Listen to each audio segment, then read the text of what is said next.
গল্প শুরু হয় দুই মেয়েকে নিয়ে, যারা এক পীর বাবার কাছে এসেছিল। পীর বাবা হলেন সেই সব লোক যারা মানুষের শরীর থেকে জিন বের করে দেন। এখানে সেই দুই মেয়ের মধ্যে একজনের ভেতর জিন ছিল।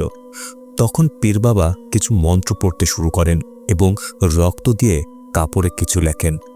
এরপর মেয়েটির ভেতরে জিন বেপরোয়া হয়ে ওঠে এবং নিয়ন্ত্রণের বাইরে চলে যায়। এটা দেখে বাবার সঙ্গীরা তাকে থামাতে এগিয়ে আসে, কিন্তু মেয়েটি তাদেরকেও মারতে থাকে, এমনকি একজনের ঘাড় ভেঙে সেখানে মেরে ফেলে।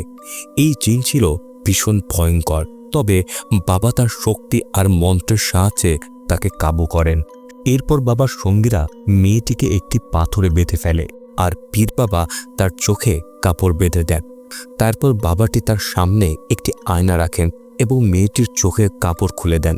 তখন মেয়েটির ভেতরের জিন আয়নার ভেতরে চলে যায়, আর বাবা সেটিকে একটি বাক্সের ভেতর বন্দি করে ফেলেন। এরপর সেটি সুতো দিয়ে বেঁধে দেন। আপনাদের একটি বিষয় জানিয়ে রাখি, এই জিনরা মূলত আয়নার জগতে বাস করে, তাই তারা সহজেই আমাদের দুনিয়ায় আসতে পারে। এরপর দৃশ্য আসে মালয়েশিয়ায়, যেখানে শক্তি নামের একজন ছেলে থাকে। সে একটি ব্যান্ডের সদস্য। শক্তি পূজা নামের একটি মেয়েকে খুব পছন্দ করত। তার বন্ধুরা তাকে আজ পূজাকে প্রপোজ করতে বলে। শক্তি বহুদিন ধরে ভেবেছিল, কিন্তু আজ অবশেষে সেই দিন এসে গেছে। শক্তি পূজার কাছে যায়, কিন্তু তার আগে আরেকজন তাকে প্রপোজ করে এবং পূজা সে প্রস্তাব গ্রহণ করে। এতে শক্তি খুব কষ্ট পায় এবং ভীষণ দুঃখে ডুবে যায়।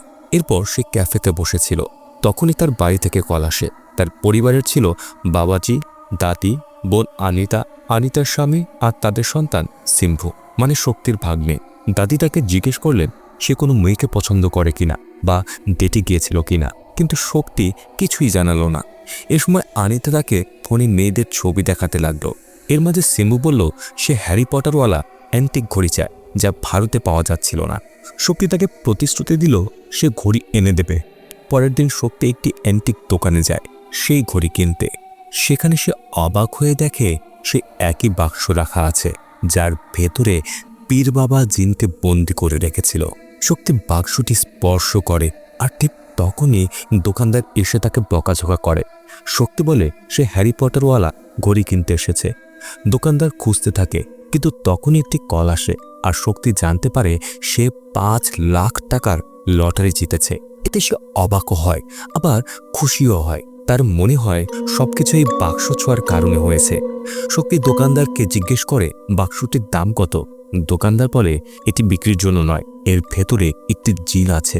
শুনে শক্তি চমকে যায়, কারণ এমন কিছু সে আগে শোনেনি। দোকানদার বলে এই জিনের কোনো স্থায়ী রূপ নেই, তবে এটি বড় হতে পারে। শক্তি জিজ্ঞেস করে এটি কি কোনো আত্মা না ভূত। দোকানদার বলে এটি আসলে এক ধরনের গুড লাক চার্ম। এই জিন যদি কারো কাছে থাকে আর তাকে যদি খাওয়ানো হয়, তাহলে সে সুরক্ষা ও সৌভাগ্য দেয়। পোষা প্রাণীর মতো তাকে রাখা যায়, আর ভালোভাবে লালন পালন করলে সে মালিকদের দাস হয়ে যায়। এতে এত ক্ষমতা থাকে যে তাকে সব অশুভ জিনিস থেকে রক্ষা করতে পারে এবং সব ইচ্ছাও পূরণ করতে পারে। শক্তি এসব শুনে বলে সে এই জিনকে রাখতে চায়।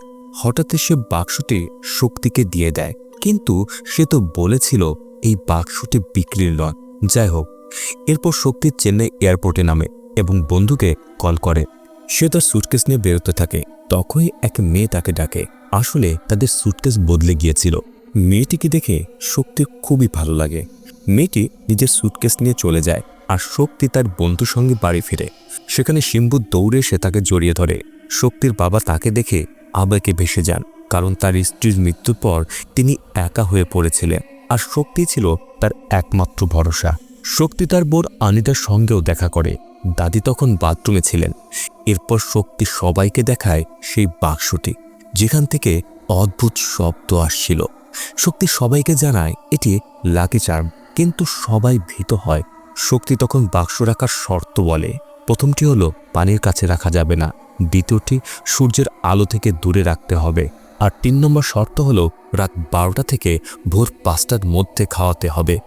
সবাই অবাক হয়, জিনও নাকি খায়। শক্তি বলে যদি তারা এটি রাখে তবে তাদের ভাগ্য বদলে যাবে। ঠিক তখনই খবর আসে দাদি বাথরুমে পড়ে গেছে।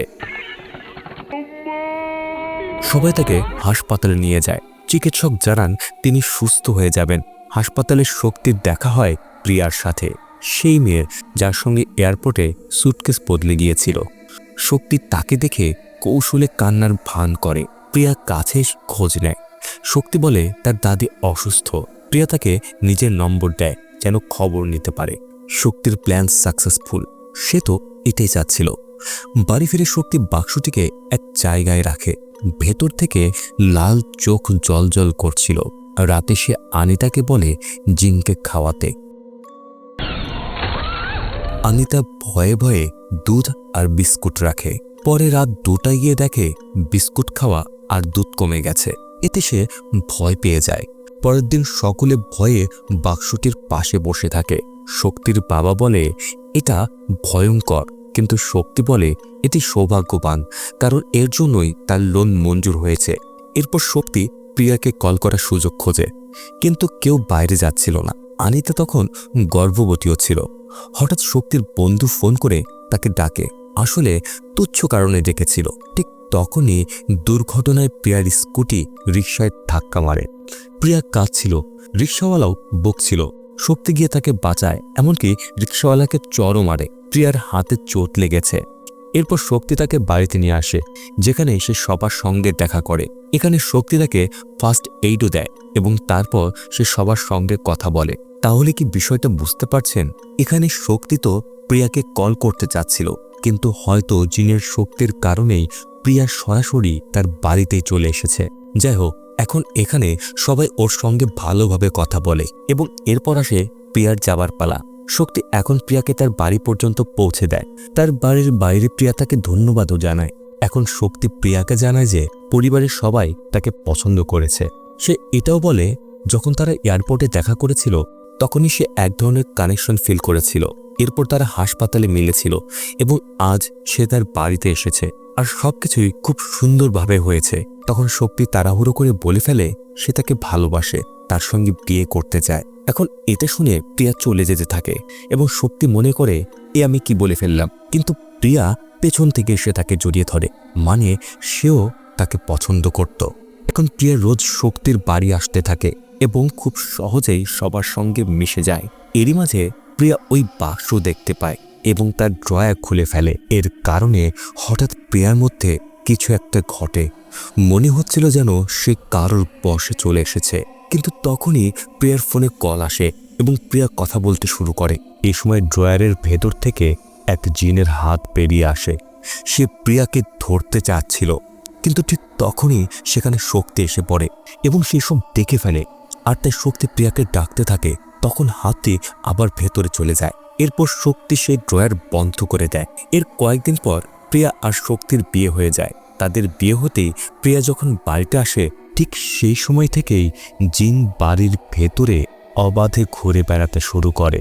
এরপরে আমরা দেখি শক্তির বাবা টিভি দেখছিলেন, যেখানে খবরে বলা হচ্ছিল যে এক বিখ্যাত ব্যবসায়ী রাধাকৃষ্ণের অবস্থা খুব খারাপ এবং তিনি হাসপাতালে ভর্তি আছেন। আর এটাই সেই হাসপাতাল ছিল যেখানে প্রিয়া কাজ করত। এখন এই সময়ে অদ্ভুতভাবে টিভির চ্যানেল বদলে যায়, কিন্তু শক্তির বাবা আবার চ্যানেল বদলায়, চ্যানেল আবার পাল্টে যায়। তখন তিনি লক্ষ্য করেন যে টিভির রিমোটটা বাতাসে উঠছে। ঠিক তখনই তার সামনে জিন এসে যায়, যে ধোঁয়া দিয়ে তৈরি ছিল। আর তাকে দেখে তিনি সোফার পেছনে লুকিয়ে পড়েন। এরপর সেখানে শক্তির বন্ধু আসে, যে টিভি দেখতে শুরু করে, কিন্তু জিন তার মাথায় আঘাত করতে থাকে। কিন্তু সে পেছনে ঘুরে তাকালেও সেখানে কাউকেই দেখতে পায় না। আবারও জিন তাকে আঘাত করে এবং তখন সে শক্তির বাবাকে দেখে। তার মনে হয় যে এই কাজ তিনিই করেছেন। এখানে শক্তির বাবা বলে এটা জিন করেছে। এই সময়ে জিন তার সামনেও এসে যায়। জিনকে দেখে সেও সোফার পিছনে লুকিয়ে পড়ে। এবার সোফার নিচ থেকে তারা দুজন জিনের পা দেখতে পায়। ঠিক তখনই দাদি আসে। ওদিকে শক্তি ঘুমোচ্ছিল। তখনই সে স্বপ্নে প্রিয়াকে দেখে, যে এক রানী সাজে পোশাক পরে আছে, কিন্তু সেই স্বপ্নে সে প্রিয়াকে পড়ে যেতে দেখে। এই ভয়ানক স্বপ্নের কারণে শক্তির ঘুম ভেঙে যায়। এখন শক্তি বাইরে গিয়ে সিগারেট খাচ্ছিল। তখনই সেখানে প্রিয়া আসে এবং প্রিয়ার এক ঝলকে সে আত্মাকে দেখতে পায়। কিন্তু এটা তার ভ্রম ছিল। পরের দিন শক্তির বন্ধু বাথরুম থেকে গোসল করে এসে আয়নায় নিজেকে দেখছিল। ঠিক তখনই তার পেছন থেকে হঠাৎ জিন বেরিয়ে আসে। এটা দেখে সে অবাক হয়ে যায়। তখনই হঠাৎ করে আয়নাও ভাঙে এবং ভেতর থেকে এক ঝুলন্ত খুলি বেরিয়ে আসে। এরপর তাকে তাড়া করতে থাকে। সে দৌড়ে পালায় এবং আনিতার স্বামী তাকে দৌড়াতে দেখে ফেলে, আর সেও তার পেছনে দৌড়াতে শুরু করে। হঠাৎ মাঝপথেই তার অ্যাক্সিডেন্ট হয়ে যায় এবং তার পায়ে আঘাত লাগে। এর পরের দৃশ্যে আমরা দেখি শক্তি বাড়ির ভেতরে আসে, যেখানে সে আনিতার স্বামীকে খুঁড়িয়ে হাঁটতে দেখে এবং তাকে জিজ্ঞেস করে কি হয়েছে। তখন দাদি বলে তার অ্যাক্সিডেন্ট হয়েছে এবং এটা সব ওই জিনের কারণে হচ্ছে। এখানে সেও বুঝতে পারছিল যে জিন তাদের জন্য ভালো কিছু নয়। এরই মাঝে তার বন্ধুও সেখানে আসে, যে বাবার ছদ্মবেশে এসেছিল এবং সে ওই জিনকে সরাতে চায়। তখন শক্তি নিজেই জিনকে সরাতে চেষ্টা করতে থাকে, কিন্তু আনিতা ওই জিনের বশে চলে গিয়েছিল এবং সে বলে যে তাকে সরিও না, কারণ তার স্বামীর অ্যাক্সিডেন্ট তার নিজের অসাবধানতার কারণে হয়েছে, এতে জিনের কোনো দোষ নেই। আর এটা বলে সে তাকে সরাতে দেয়নি। এদিকে রাতে তাদের এখানে সেই লোন শার্ককে দেখতে পাই, যে শক্তিকে লোন দিয়েছিল। সে তার লোকদেরকে বলে যে শক্তি তাদের 3 মাসের সুদ এখনও দেয়নি এবং সে ফোনও ধরছে না, তাই কাল তারা তার কাছে গুন্ডা নিয়ে যাবে এবং তাকে শিক্ষা দেবে। পরের দিন শক্তি এক বাবার কাছে যায়, যেখানে সে ওই বাক্সটি রাখে এবং বাবা সেটিতে জাদুমন্ত্র করে। এরপর সে শক্তিকে বলে যে এখন এই জিন তার পরিবারকে আর বিরক্ত করবে না।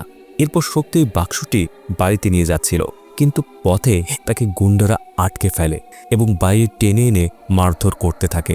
এরই মাঝে গাড়ি নড়তে থাকে এবং একজন লোক গাড়ির দরজা খোলে, যার ভেতরে সেই বাক্সটি ছিল। আর এখন সেই জিন তাকে দূরে ফেলে দেয়। এরপর সে শক্তির পাশে দাঁড়িয়ে সবাইকে মারতে শুরু করে। এটা দেখে সবাই ভয়ে পালিয়ে যায়। মানে ব্যাপারটা অদ্ভুত ছিল। যদি জিন ক্ষতি করতে চাইতো তবে সে শক্তিকে মার খেতে দিত, কিন্তু এখানে সে কেন তাকে সাহায্য করলো? এখন শক্তিও এটা ভাবছিল। তখনই তার কাছে কল আসে। সেটা তার বন্ধু, যে বলছিল তার বোনের ডেলিভারির সময় হয়ে গেছে এবং শক্তিকে এখনই হাসপাতালে যেতে হবে। প্রথমে শক্তি বাড়িতে গিয়ে বাক্সটি রেখে দেয়, তারপর হাসপাতালে যায়, যেখানে তার বোনের ছেলে হয়। এতে সবাই খুশি হয়ে যায়। এরপরে শিশুটিকে বাড়িতে আনে এবং তখন বাড়িতে শুধু প্রিয়া ছিল। সেও একা। দাদি প্রিয়াকে ডাকতে যায়, কিন্তু প্রিয়া জোরে চিৎকার করে ওঠে। তার চিৎকার শুনে সবাই ভেতরে আসে, যেখানে প্রিয়া আহত অবস্থায় ছিল এবং অচেতন ছিল। এরই সাথে তার রক্তও ঝরছিল, আর রক্ত ওই বাক্সের ওপরও লেগেছিল। মানে সম্ভবত এসব জিনই করছে। দাদি জিনকে দোষ দিচ্ছিল এবং এটা দেখে শক্তিরও রাগ হয়। তাই শক্তি বাক্সটিকে বাইরে ফেলে দেয়। এতে বাক্সে বাঁধা সুতো ছিঁড়ে যায়। এরপর শক্তি ভেতরে আসে, কিন্তু এখানে জিন পুরোপুরি তার ফিজিক্যাল ফর্মে চলে এসেছে। ওদিকে তারা প্রিয়াকে হাসপাতালে নিয়ে যায়, যেখানে প্রিয়ার জ্ঞান ফেরেনি। ডাক্তারের সঙ্গে কথা বলে শক্তি জানতে পারে যে প্রিয়া কোমায় আছে এবং কতদিন জ্ঞান ফিরবে কিছু বলা যাচ্ছে না। এটা হয়েছিল ব্রেন ট্রমার কারণে, মানে তার মাথায় আঘাত লেগেছিল। এগুলো শোনার পরে শক্তি বাড়ির লোকদেরকে মিথ্যা বলে যে প্রিয়া ভালো হয়ে যাবে এবং সে একদম ঠিক আছে। এটা বলে সে তাদেরকে বাড়িতে পাঠিয়ে দেয় এবং নিজে সেখানেই থাকে। বেশ কিছুক্ষণ পরে দেখা যায় প্রিয়ার ওয়ার্ডে কেউ আসে। এরপর তার অক্সিজেন মাস্ক খুলে দেয়। ব্যাপারটা না জেনে শক্তি বাইরে ঘুরছিল। তখন জিন তাকে ভর করে দ্রুত ভেতরে নিয়ে যায় এবং প্রিয়াকে আবার মাস্ক পরিয়ে দেয়। অর্থাৎ এখানে জিন তাদেরকে সাহায্য করছিল, কিন্তু এমনটা হচ্ছিল কেন? মানে মনে হচ্ছিল কখনো জিন ওদের মারতে চাচ্ছে, আবার পরের মুহূর্তে সাহায্য করছে, যা ভীষণ অদ্ভুত। এরপরে জিন তার শরীর থেকে বেরিয়ে যায়, আর শক্তি জ্ঞান ফিরে অবাক হয় যে সে এখানে এলো কিভাবে। তখন জিন তার সঙ্গে কথা বলতে শুরু করে। এখানে শক্তি বুঝে গিয়েছিল যে এটা জিন। সে জিনকে বলে সে কি প্রিয়াকে দেখতে এসেছিল, যে সে মারা গেছে কিনা। তখন জিন বলে সে ওই রানী, অর্থাৎ প্রিয়াকে বাঁচিয়েছে। সে না থাকলে প্রিয়া মারা যেত। এখন জিন প্রিয়াকে রানী আর শক্তিকে রাজা বলে ডাকছিল, যা আরও অদ্ভুত ছিল। গল্পের সূত্র অনুসারে আজ থেকে 700 বছর আগে জিনদেরকে রাজাই সৃষ্টি করেছিল কালো জাদুর মাধ্যমে। এরপর শক্তি জিনকে তার সামনে আসতে বলে। জিন তার সামনে আসে। তাকে দেখে শক্তি ভয় পেয়ে যায়। তখন জিন বলে এখন এসবের সময় হয়নি, তাদের সেই মানুষটিকে ধরতে হবে যে প্রিয়ার মাস্ক খোলার চেষ্টা করছিল এবং সে বাইরে আছে। এটা শুনে শক্তি তাকে থামাতে যায় এবং জিন বলে যে সে তাকে সাহায্য করতে পারে, কিন্তু শক্তি সাহায্য নিতে অস্বীকার করে। এরপর শক্তি সেই মানুষটিকে পায় যে ডাক্তারের পোশাক পরেছিল। এখানে লোকটা শক্তিকে মারধর করতে শুরু করে এবং প্রচণ্ড মারতে থাকে। তখন শক্তিকে জিনের সাহায্য নিতে হয়, কিন্তু জিন এক শর্তে সাহায্য করে, আর তা হলো এরপর থেকে শক্তি আর কখনো তাকে বা তার বাক্সকে বাড়ির বাইরে ফেলবে না। এটা শুনে শক্তি রাজি হয়, আর সঙ্গে সঙ্গে জিন তার শরীরে প্রবেশ করে সেই লোকটিকে প্রচণ্ড মারধর করে, আর এই লড়াইয়ে লোকটা নিচে পড়ে মারা যায়। যদিও জিন আর শক্তি কেউই এটা চাচ্ছিল না। এই ঘটনাটি কেউ দেখেনি বলে তাদের কোনো সমস্যা হয়নি। এরপর তারা প্রিয়ার কাছে ফিরে আসে, যেখানে শক্তি জিনকেই প্রিয়ার এই অবস্থার জন্য দায়ী করছিল, কিন্তু জিন জানায় এগুলো সে করেনি, বরং সেই গুন্ডারা করেছে যারা তার বাড়িতে এসেছিল। কিন্তু জিন প্রিয়াকে মানে রানীকে বাঁচাতে পারেনি, কারণ শক্তি আর তার পরিবার তাকে খাওয়ায়নি, যেটা জিনকে এনার্জি দেয়। তাই জিন ক্লান্ত হয়ে ঘুমিয়েছিল। এটা শুনে শক্তির মনে হয় জিন আসলেই ভালো। এরপর জিন পুরো গল্প তাকে শোনায়, কেন সে তার সাহায্য করছে, আর এখানেই খোলে গল্পের আসল রহস্য। গল্প চলে যায় ইন্দোনেশিয়ার এক রাজার কাছে, যে বহু যুদ্ধে জিতেছিল জিনদের কারণে। এরপর সে তার রাজ্যে সুখে থাকতে শুরু করে। রাজার এক স্ত্রীও ছিল যাকে সে ভীষণ ভালোবাসত, কিন্তু রাজার মন্ত্রী ছিল খুবই চালাক। সে কোনোভাবে রাজার ধন সম্পদ দখল করতে চাইত। এজন্য সে অনেক চেষ্টা করেছিল, কিন্তু জিন তার কোনো পরিকল্পনায় সফল হতে দেয়নি। একদিন মন্ত্রী এক জায়গায় যুদ্ধ বাধায়, যেখানে লড়াই করার জন্য রাজা বেরিয়ে পড়ে, আর সে সুযোগে মন্ত্রী এক জাদুকরকে প্রাসাদে আনে এবং জিনকে এক আয়নার বাক্সে বন্দি করে ফেলে, যেখান থেকে জিন আর বেরোতে পারছিল না। একই সাথে মন্ত্রী এনেছিল শয়তান জিন।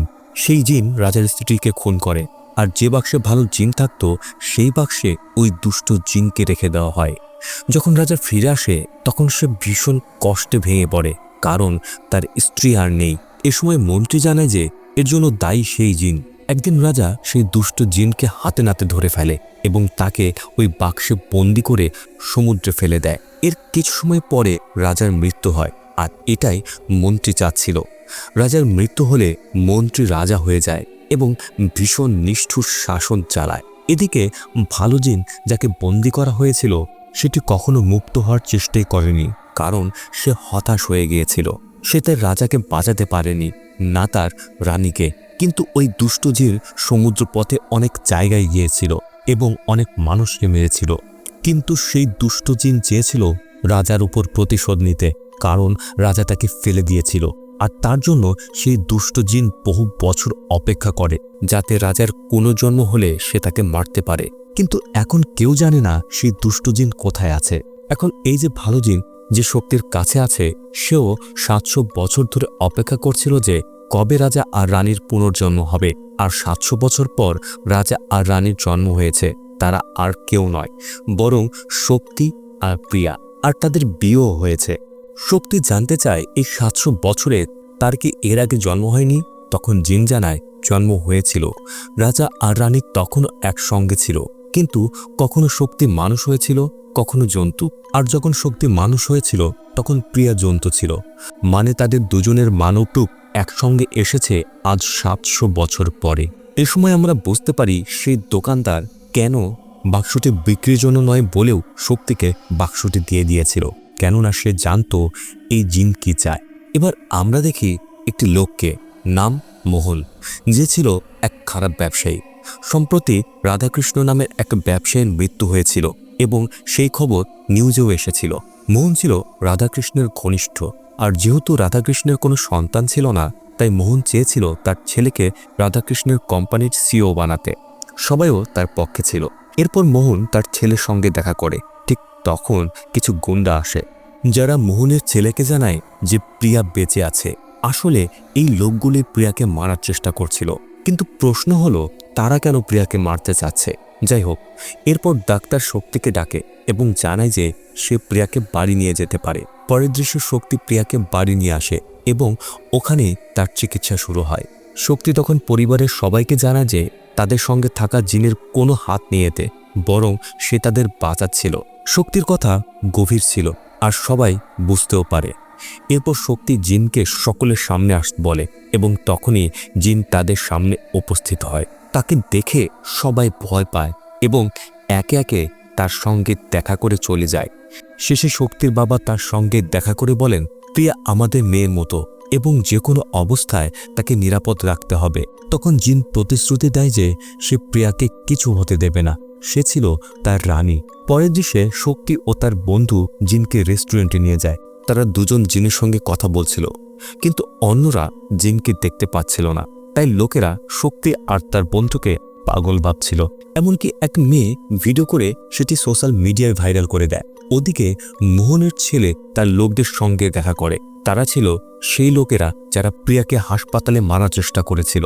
সেই লোক তখনও জীবিত ছিল, তবে শেষ নিঃশ্বাস নিচ্ছিল। এ সময় টিভিতে শক্তি আর জিনের ভিডিও ভাইরাল হতে থাকে।